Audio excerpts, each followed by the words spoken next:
রাখো। মানিয়ে নেওয়া মানেই সেখানে তোমার জায়গা আছে এমন না।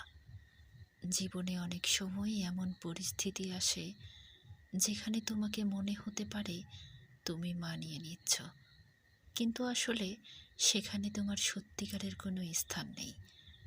প্রতিটা মানুষই তার নিজের জায়গা ও পরিবেশ খুঁজে পাওয়ার যোগ্য। তাই নিজের সুখকে প্রাধান্য দাও। এমন কিছু করো যা তোমার মনকে শান্তি ও আনন্দ দেয়। সবসময় অন্যদের প্রত্যাশা পূরণ করতে গিয়ে নিজের ইচ্ছেগুলোকে উপেক্ষা করো না।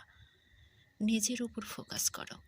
নিজের লক্ষ্য আর স্বপ্নগুলোকে গুরুত্ব দাও।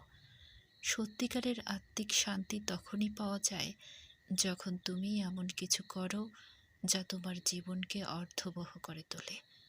সবসময় নিজের প্রতি সৎ থেকো, কারণ যেখানেই তোমার সত্যিকার জায়গা, সেখানে তোমাকে কখনো মানিয়ে নিতে হবে না, তোমাকে এমনিতেই গ্রহণ করা হবে।